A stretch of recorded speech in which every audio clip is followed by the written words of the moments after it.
Kisah ini terjadi pada tahun 2016 saat seorang pria yang sebut saja bernama Mas Ilham memulai perjalanan hidup yang penuh perjuangan dan kerja keras. Lahir di salah satu kota kecil di Jawa Tengah, Mas Ilham adalah pria yang usianya saat itu sudah memasuki angka 40-an. Sejak muda, tepatnya ketika ia berusia 20 tahun, ia sudah terbiasa bekerja untuk membantu kondisi keuangan keluarga. Selepas lulus sekolah, keinginannya untuk melanjutkan pendidikan ke jenjang kuliah harus ia pendam dalam-dalam karena situasi finansial keluarganya yang tidak memungkinkan. Ia bekerja serabutan, mengambil pekerjaan apa saja yang bisa memberikan penghasilan untuk membantu orang tuanya. Di sela-sela kesibukannya bekerja, Mas Ilham sering mengisi waktu luangnya dengan memasak. Awalnya ia hanya iseng memasak berbagai makanan sederhana di rumahnya, terutama untuk kedua orang tuanya. Ia membuat nasi goreng, tumis kangkung, atau apapun yang tersedia di meja makan. Namun, tanpa disadari, kegiatan iseng ini kemudian berubah menjadi kebiasaan yang sangat ia nikmati. Hingga suatu hari, Mas Ilham mencoba bereksperimen dengan masakan sate ayam dan sate kambing.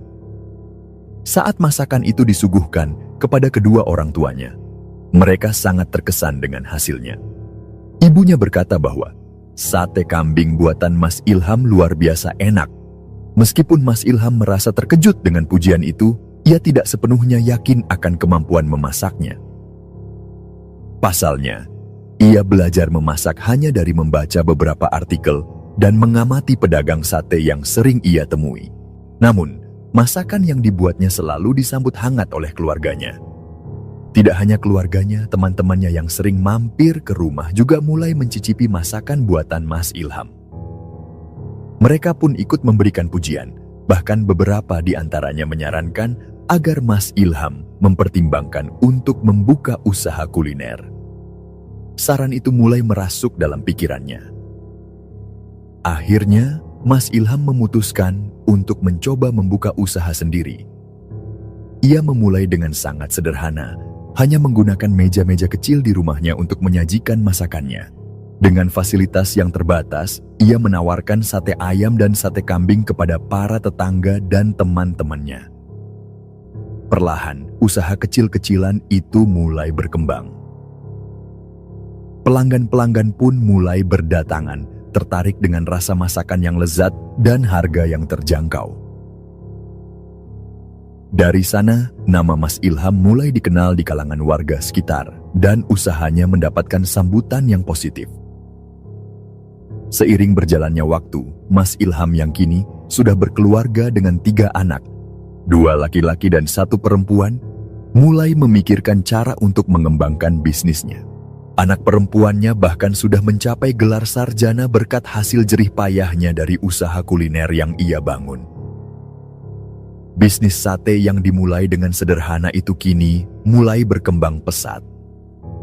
Anak-anaknya ikut terlibat, membuka cabang usaha di berbagai tempat, bahkan hingga merambah ke luar Jawa, seperti Sumatera. Mas Ilham telah menjadi pengusaha kuliner yang sukses, dengan banyak anak buah yang membantunya menjalankan usaha. Tidak berhenti di situ, Mas Ilham terus memutar otaknya untuk mengembangkan bisnisnya lebih jauh lagi. Di usia 45 tahun, setelah hampir 20 tahun berkecimpung di dunia kuliner, ia sudah memiliki beragam usaha makanan, mulai dari sate kambing hingga layanan catering yang banyak dipesan oleh berbagai kalangan. Suatu hari, Mas Ilham memutuskan untuk membuka cabang baru di daerah Jawa Barat. Ia membeli sebuah rumah di kompleks perumahan setempat untuk mendukung rencana pengembangan usahanya. Setelah berkeliling di sekitar lokasi baru tersebut, ia merasa tempat itu memiliki peluang besar untuk bisnis kulinernya. Ia pun berdiskusi dengan istrinya, menyampaikan ide untuk memanfaatkan lokasi tersebut sebagai tempat usaha baru. Istrinya setuju dengan penuh keyakinan bahwa bisnis mereka dapat berkembang di tempat tersebut, seperti halnya di tempat lain sebelumnya. Singkat cerita, Mas Ilham akhirnya membuka usaha baru dengan memanfaatkan salah satu emperan ruko di daerah tersebut. Ruko itu beroperasi dari pagi hingga sore dan setelah tutup, tempat tersebut digunakan oleh Mas Ilham dan keluarganya untuk berjualan. Sebelum memulai usahanya, Mas Ilham meminta izin kepada pemilik ruko yang hanya meminta agar kebersihan dijaga dan biaya listrik sebesar Rp300.000 dibayarkan setiap bulannya. Setelah sepakat untuk memulai bisnis di tempat baru, Mas Ilham dengan penuh semangat mulai membuka warung sate yang cukup sederhana.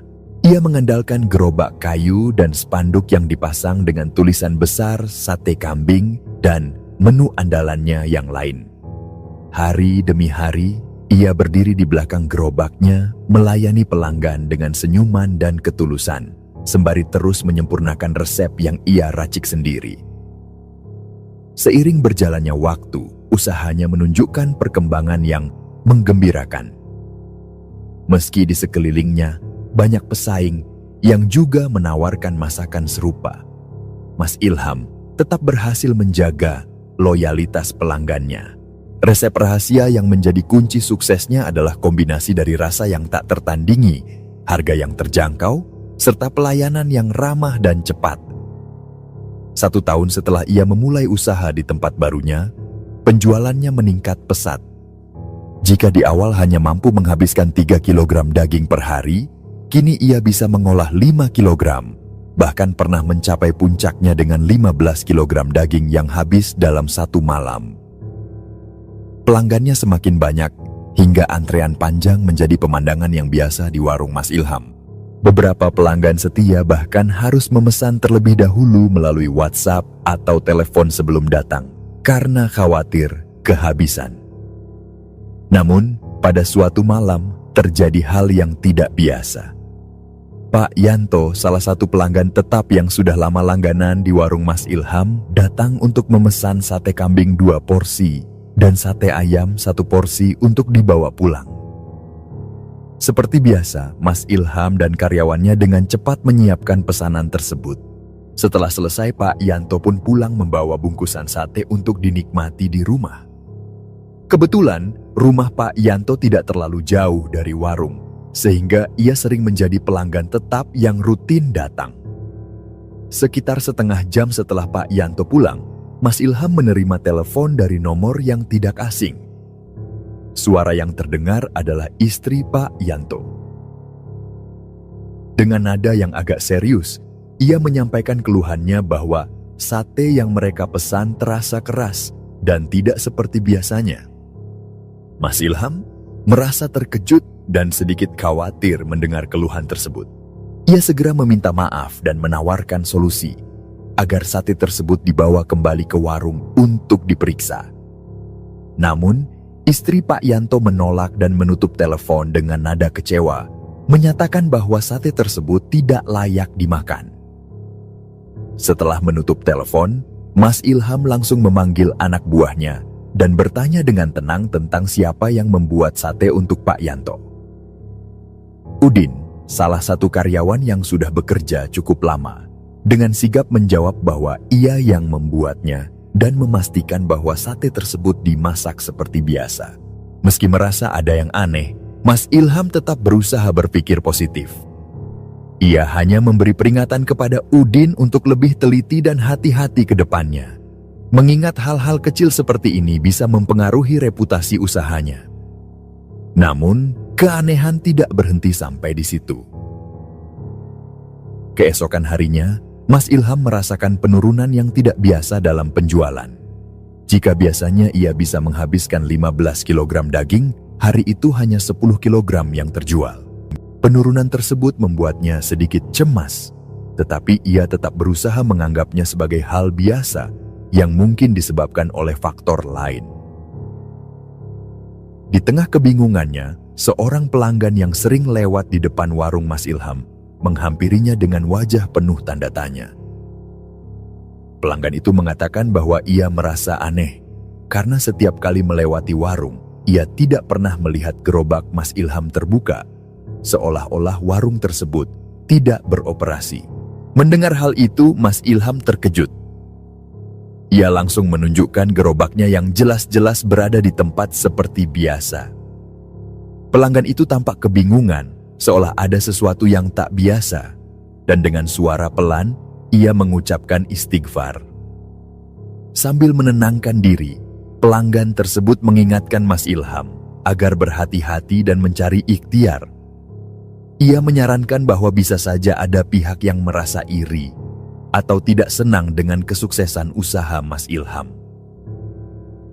Pelanggan itu memberi saran agar Mas Ilham mengambil langkah-langkah spiritual untuk melindungi diri dan usahanya dari kemungkinan gangguan.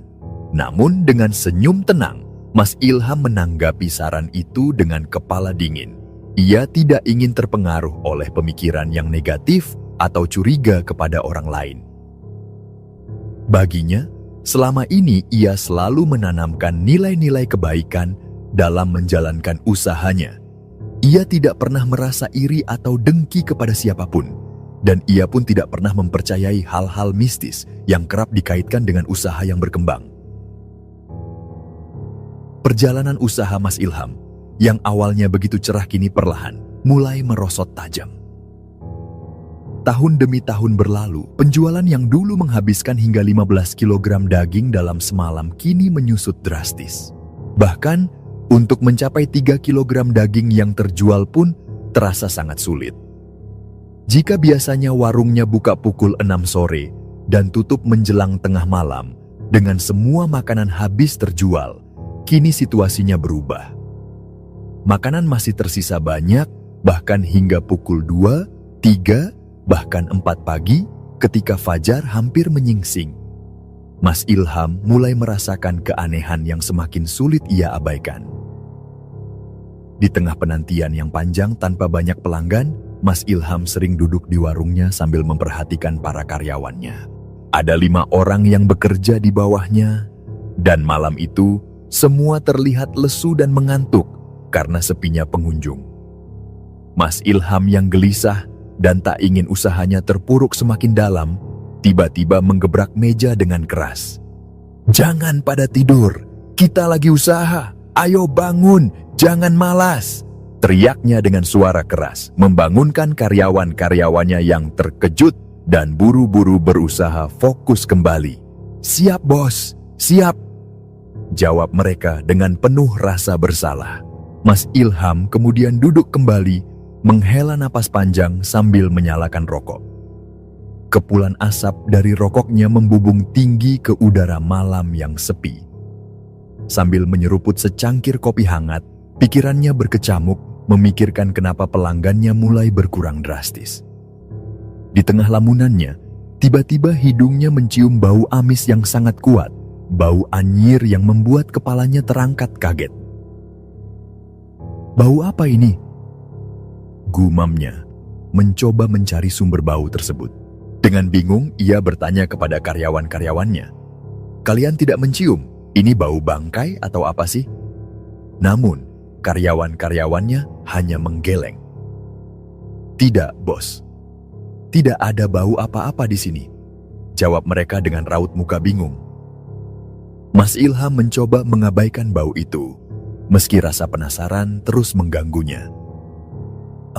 Mungkin cuman perasaanku saja," pikirnya sambil kembali menatap jalanan yang sepi. Tapi, kegelisahan tetap tinggal di hatinya. Setelah beres-beres, ia pulang ke rumah dan beristirahat.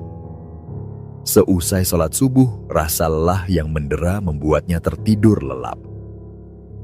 Dalam tidurnya, ia bermimpi. Sebuah mimpi yang sangat nyata, membuat jantungnya berdegup kencang. Dalam mimpinya, Mas Ilham melihat sosok seorang perempuan muda yang cantik berdiri di dekat lapangan kosong yang ada di sebelah warungnya. Lapangan itu dipenuhi rerumputan tinggi dengan beberapa pohon besar, salah satunya pohon randu yang sangat rimbun. Perempuan itu tersenyum lembut ke arahnya, membuat Mas Ilham merasa tenang sejenak. Namun, ketenangan itu tak berlangsung lama. Perlahan, wajah cantik perempuan itu mulai berubah.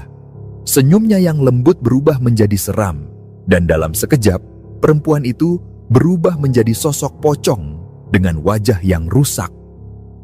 Darah menetes dari bagian wajahnya yang terbuka, membasahi kain kafan yang membungkus tubuhnya. Mas Ilham yang melihat perubahan mengerikan itu ingin berteriak, namun suaranya seolah tertahan di tenggorokan. Tubuhnya kaku, tak bisa bergerak, seolah dibelenggu oleh rasa takut yang luar biasa. Pocong itu kemudian mulai bergerak melayang-layang mengelilingi warung Mas Ilham. Ia berputar-putar di sekitar tempat duduk para pelanggan, seolah menutupi tempat itu dengan tabir gelap yang tak kasat mata. Mas Ilham mulai menyadari bahwa mungkin inilah penyebab mengapa pelanggannya semakin sedikit. Sesuatu yang tidak terlihat, tapi nyata, menghalangi orang-orang untuk datang ke warungnya. Perasaan takut dan bingung menyelimuti dirinya, hingga akhirnya ia terbangun dari mimpi tersebut dengan tubuh basah oleh keringat dingin. Dengan tergesa-gesa, Mas Ilham membaca istighfar berkali-kali, astagfirullahaladzim. Ia merasa mimpi itu membawa pesan, namun ia tak tahu apa yang harus ia lakukan.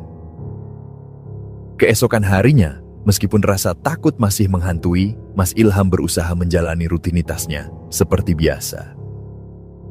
Pagi itu, ia bersama anak buahnya mempersiapkan segala keperluan untuk warung.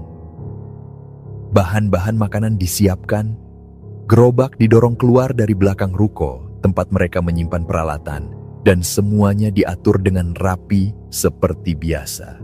Warung dibuka pukul 6 sore, tetapi hingga pukul 8 malam tidak satu pun pelanggan datang. Ini sangat tidak biasa karena biasanya pada jam tersebut antrean pelanggan sudah panjang. Mas Ilham duduk gelisah, bertanya-tanya apa yang sebenarnya sedang terjadi. Ketika malam semakin larut dan rasa cemas semakin besar, tiba-tiba sosok yang pernah muncul dalam mimpi Mas Ilham kembali datang. Kali ini, ia bukan hanya hadir dalam mimpi, tetapi nyata di depan mata. Sosok perempuan yang berubah menjadi pocong itu datang mendekat ke warung. Para karyawan yang awalnya tidak sadar mulai merasakan kehadirannya. Dalam sekejap, mereka melihat sosok pocong itu dengan jelas, berdiri di tengah warung dengan kain kafan yang berlumuran darah. Mata mereka terbelalak, tubuh mereka gemetar, tak ada yang bisa bersuara. Pocong itu hanya muncul sesaat, tapi kehadirannya begitu nyata hingga semua yang ada di sana mundur dengan wajah pucat. Tak ada yang berani mendekat, mereka semua terdiam dalam ketakutan. Sekejap kemudian, sosok itu menghilang seolah ditelan kegelapan malam. Para karyawan tertegun, tak ada yang berani membicarakan apa yang baru saja mereka lihat. Mas Ilham hanya bisa menatap kosong, mencoba memahami apa yang baru saja terjadi. Malam itu, warung Mas Ilham benar-benar sepi tanpa satupun pelanggan yang datang. Seiring berjalannya waktu, jarum jam terus bergerak hingga menunjukkan pukul 2 dini hari, dan Mas Ilham semakin yakin ada sesuatu yang tidak beres. Ia mencoba menenangkan dirinya, namun rasa ganjil yang menggelayut dalam pikirannya tak bisa diabaikan begitu saja. Dengan perasaan berat, ia memutuskan untuk beres-beres lebih awal, menyimpan semua peralatan, dan pulang ke rumah dengan hati yang masih penuh tanda tanya.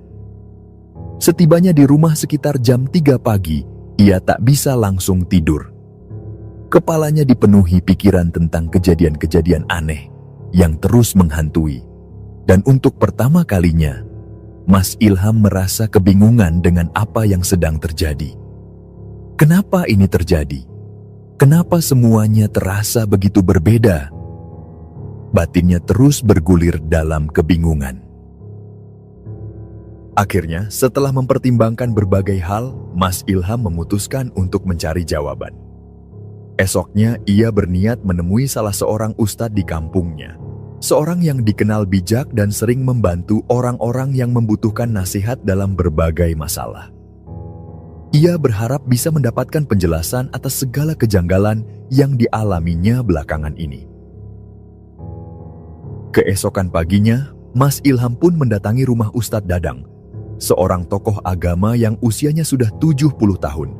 namun masih terlihat sehat dan bersemangat. Rumah Ustadz Dadang tidak jauh dari tempat tinggal Mas Ilham, sehingga ia hanya berjalan kaki ke sana. Sesampainya di depan rumah, ia mengetuk pintu 3 kali dengan penuh hormat sambil mengucap salam. "Assalamualaikum Pak Ustadz." Tak lama, pintu terbuka dan suara ramah dari dalam menyambutnya. "Waalaikumsalam," jawab Ustadz Dadang sambil tersenyum ketika melihat Mas Ilham berdiri di depan pintu. "Oh Mas Ilham, silakan masuk," ajaknya ramah. Setelah mereka duduk di ruang tamu sederhana, Ustadz Dadang langsung bertanya dengan hangat. "Bagaimana kabarnya Mas Ilham? Semoga sehat-sehat saja." Mas Ilham membalas dengan sopan. "Alhamdulillah, Pak Ustadz, saya sehat. Bagaimana dengan Pak Ustadz?" Ustadz Dadang mengangguk pelan sambil tersenyum. "Alhamdulillah, saya juga sehat. Gimana anak-anak Mas Ilham? Apa sehat semua?" Mas Ilham mengangguk. "Alhamdulillah, Pak Ustadz, semuanya baik." Namun, senyum di wajah Mas Ilham perlahan memudar saat Ustadz Dadang menanyakan kabar usahanya. Bagaimana usaha satenya, Mas Ilham? Masih ramai seperti biasanya? Inilah saat yang ditunggu-tunggu oleh Mas Ilham. Ia langsung menjelaskan keperluannya. "Justru itu Pak Ustadz. Saya kemari karena ingin konsultasi. Ada hal yang aneh dengan usaha saya belakangan ini." Ustadz Dadang mengernyitkan alisnya. "Aneh bagaimana Mas Ilham?" Mas Ilham pun mulai menceritakan secara panjang lebar tentang apa yang terjadi dalam beberapa bulan terakhir. Ia menceritakan penurunan drastis dalam penjualan pelanggan yang hilang tanpa alasan jelas, hingga kejadian aneh seperti bau amis yang tercium di warungnya. Ustadz Dadang mendengarkan dengan penuh perhatian, sesekali mengangguk dan merenung. Terlihat jelas ia terkejut mendengar cerita Mas Ilham. Setelah mendengar penjelasan panjang dari Mas Ilham, Ustadz Dadang meminta beberapa detail tambahan. "Mas Ilham, bisa saya minta nama lengkap dan tanggal lahirnya? Coba tulis di sini," katanya sambil memberikan secarik kertas. Mas Ilham menuliskan namanya dan semua informasi yang diminta, lalu menyerahkan kertas tersebut kepada Ustadz Dadang. "Ada foto tempat usaha yang bisa saya lihat?" tanya Ustadz Dadang lebih lanjut. Mas Ilham dengan cepat mengeluarkan ponselnya dan menunjukkan foto warung sate miliknya. Ustadz Dadang mengamati foto itu sejenak, lalu meminta izin untuk pergi ke kamarnya sebentar. Di dalam kamar, Ustadz Dadang melakukan sesuatu yang dalam dunia spiritual sering disebut dengan nerawang. Melihat sesuatu yang tidak tampak dengan mata telanjang. Setelah beberapa saat, ia kembali ke ruang tamu dengan raut wajah serius. "Mas Ilham," katanya perlahan, "tempat usaha Anda sebenarnya netral. Tidak ada masalah dari unsur manusia. Tidak ada persaingan bisnis yang kotor atau iri dengki dari sesama pedagang. Namun, ada sesuatu yang lain." Mas Ilham menatap Ustadz Dadang dengan penuh perhatian, menunggu penjelasan lebih lanjut. "Saya melihat ada lahan kosong di sebelah kanan warungnya. Apa betul?" tanya Ustadz Dadang. Mas Ilham mengangguk, mengingat lahan kosong yang memang berada di sebelah warungnya ditumbuhi alang-alang yang tinggi dan beberapa pohon besar, termasuk pohon randu. Dan lanjut Ustadz Dadang, ternyata memang tempat itu menjadi tempat berkumpulnya makhluk-makhluk halus, para siluman yang sering mengganggu manusia. Tempat itu memang gelap dan jarang dilewati orang, sehingga mereka merasa nyaman berkumpul di sana. Sayangnya, kehadiran mereka bisa mempengaruhi usahamu karena mereka sering berinteraksi dengan orang yang lewat atau berada di sekitar area tersebut. Mas Ilham merasa merinding mendengar penjelasan itu. "Jadi ini semua karena makhluk halus di lahan kosong itu?" tanyanya dengan suara rendah. Ustadz Dadang mengangguk pelan. "Benar. Mereka tidak suka dengan keramaian atau aktivitas manusia yang mengusik tempat mereka. Karena itu, usaha Anda yang semula ramai, sekarang seolah-olah tertutup. Orang-orang yang lewat mungkin tidak menyadari keberadaan warung Anda. Dan kemudian, Mas Ilham mengingat kejadian-kejadian aneh yang sering terjadi di sekitar tempat usahanya. Peristiwa aneh yang dialami oleh para pengguna jalan. Beberapa kali, Mas Ilham mendengar cerita dari warga sekitar bahwa ada pengendara motor yang terjatuh karena mendadak mengerem, seolah-olah melihat seseorang menyeberang jalan. Bahkan, pernah ada mobil yang terperosok setelah sopirnya merasa melihat sosok perempuan yang tiba-tiba muncul di depan jalan. Semua kejadian ini semakin memperkuat keyakinannya bahwa ada sesuatu yang tak beres di sekitar tempat usahanya. Setelah menceritakan hal tersebut kepada Ustadz Dadang, ia hanya mengangguk penuh pengertian. "Baiklah Mas Ilham, karena kamu sudah datang ke saya, insya Allah, saya akan bantu sebaik mungkin," kata Ustadz Dadang dengan nada penuh keyakinan. Mas Ilham merasa sedikit lega mendengar ucapan Ustadz. Dengan sedikit ragu, Mas Ilham bertanya, "Pak Ustadz, apakah ada mahar yang harus saya bayar untuk ini?" Ustadz Dadang tertawa kecil, lalu menepuk pundak Mas Ilham. "Ah Mas Ilham, kita ini tetangga, tidak perlu bicara soal mahar. Saya ikhlas lillahi ta'ala, niat saya membantu sesama. Lakukan saja pekerjaan Anda seperti biasa, biarkan karyawan yang menjalankan warung. Nanti malam jam 12, kita akan bertemu di lapangan kosong yang tadi Anda ceritakan. Kita akan mencoba mendeteksi apa yang sebenarnya terjadi di sana," jelas Ustadz Dadang sambil memberikan arahan yang tegas namun menenangkan. Mas Ilham pun mengangguk setuju. Ketika waktu menunjukkan tengah malam, Mas Ilham bersiap untuk bertemu dengan Ustadz Dadang di lapangan kosong dekat warungnya. Meski hatinya sedikit gelisah, ia tetap berusaha tenang. Karyawan-karyawannya terus melayani para pelanggan yang sedikit datang, sementara Mas Ilham meninggalkan warung untuk bertemu dengan Ustadz. Ketika sampai di lapangan yang penuh dengan alang-alang dan pohon-pohon besar, suasana begitu hening. Di bawah cahaya remang bulan, lapangan itu terlihat semakin angker. Ustadz Dadang sudah menunggu di sana, dan tanpa banyak bicara, mereka mulai melakukan ritual sederhana. Ustadz mulai membacakan rapalan doa yang terdengar khusyuk, sementara Mas Ilham berdiri dengan cemas di sisinya. Saat Ustadz terus merapal doa, tiba-tiba dari antara pepohonan rimbun muncul penampakan seorang perempuan berpakaian serba putih. Sosok itu tampak jelas di mata Mas Ilham, membuat darahnya berdesir kencang. Itu adalah sosok yang persis seperti yang pernah muncul dalam mimpinya, perempuan yang kemudian berubah menjadi pocong. Mas Ilham tak mampu berkata-kata, hanya berdiri terdiam dengan perasaan campur aduk. Ustadz Dadang, yang juga melihat penampakan itu, tetap tenang sambil terus membaca doa-doanya. Kemudian, sesuatu yang lebih mengerikan terjadi. Mas Ilham mendengar suara lembut namun penuh beban kesedihan, seolah berasal dari sosok perempuan yang sedang menatapnya dengan tatapan memohon. "Sempurnakan saya, Pak Ustadz. Saya Rini. Sempurnakan saya. Tolong," kata suara itu terdengar lirih namun jelas di telinga Mas Ilham. Dengan wajah serius, Ustadz Dadang menjawab, "Kenapa kamu gentayangan Rini? Apa yang terjadi padamu?" Suara itu kembali terdengar. Kali ini lebih memilukan.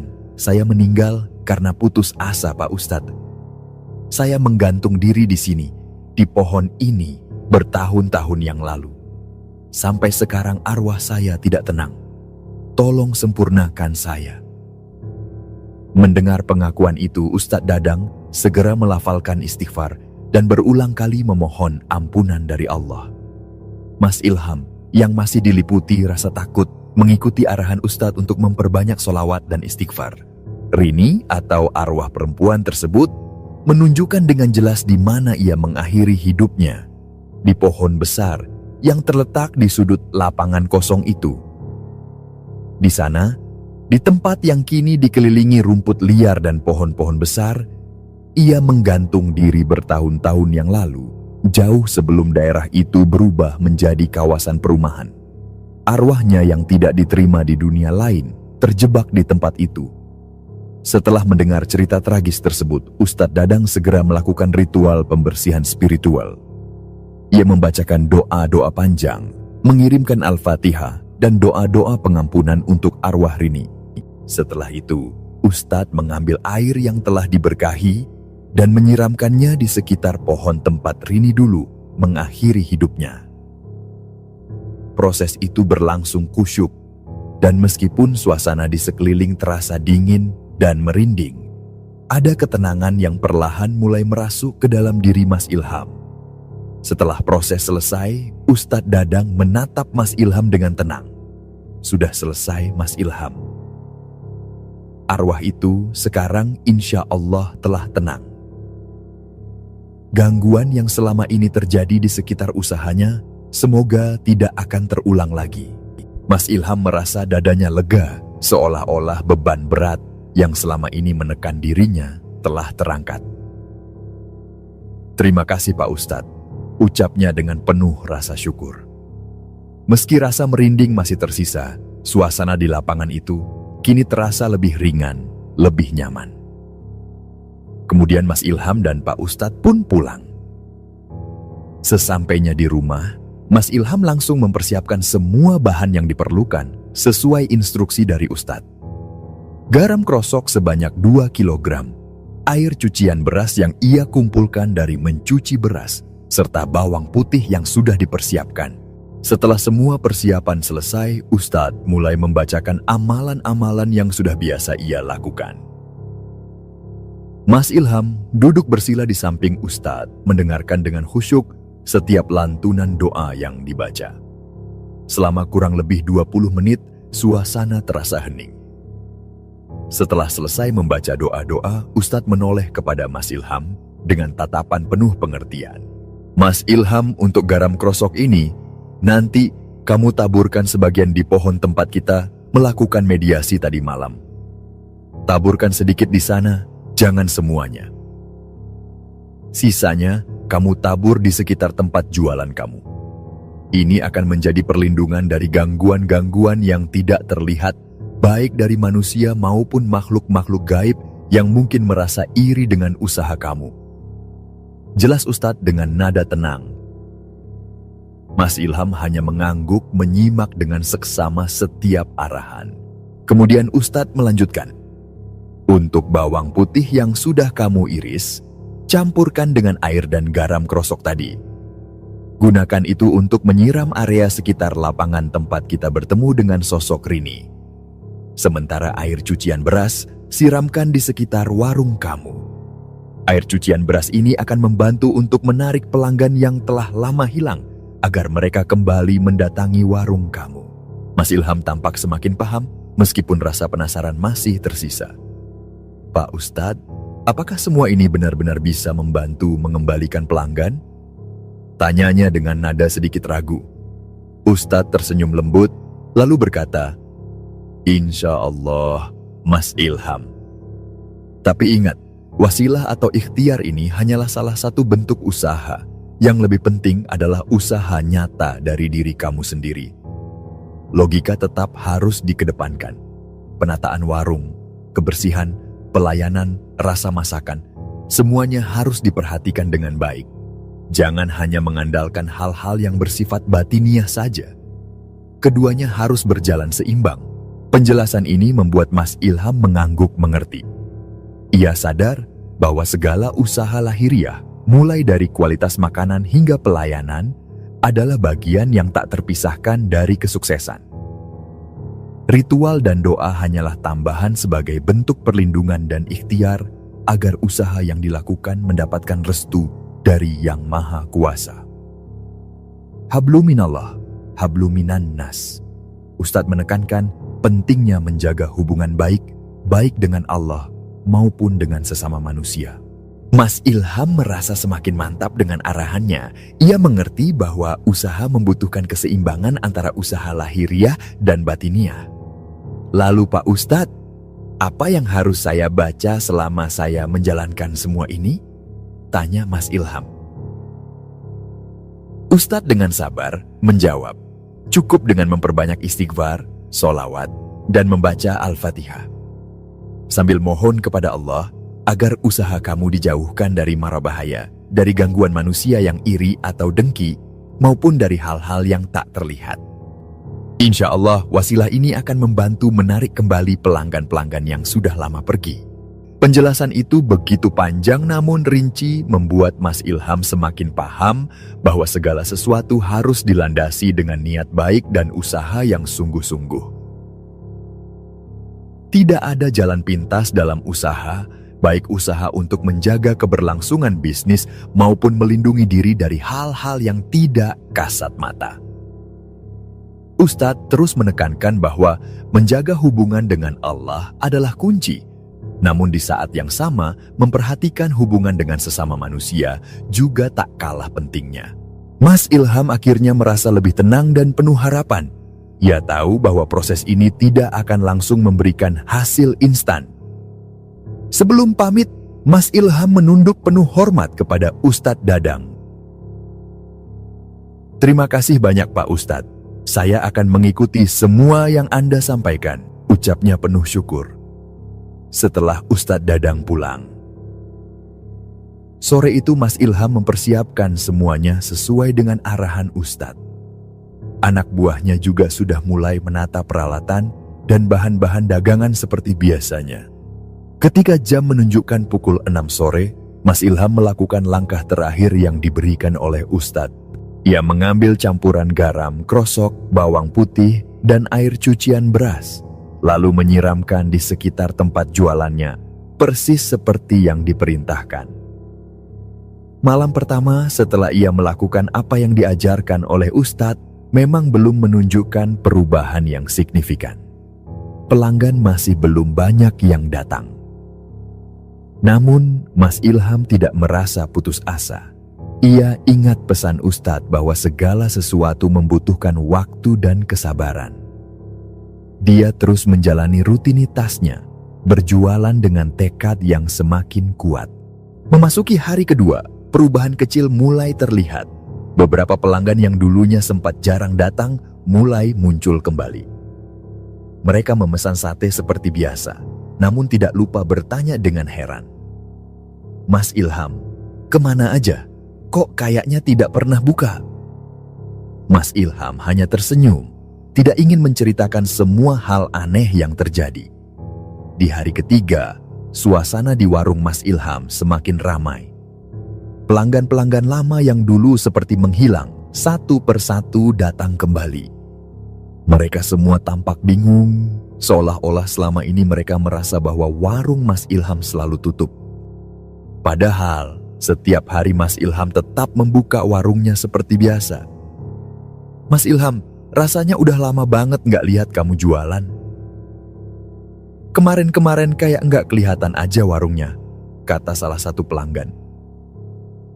Mas Ilham tersenyum sambil menyajikan sate. "Alhamdulillah, sekarang sudah normal lagi." Namun, Mas Ilham tidak lupa dengan pesan terakhir dari Ustadz Dadang. "Jangan pernah lupa untuk bersedekah," pesan Ustadz kala itu terngiang-ngiang di telinga Mas Ilham. Sedekah adalah salah satu wasilah untuk menjaga kelancaran usaha dan membawa berkah. Apa yang kita berikan untuk orang lain akan kembali kepada kita dalam bentuk yang lebih baik. Bukan hanya untuk kesuksesan dunia.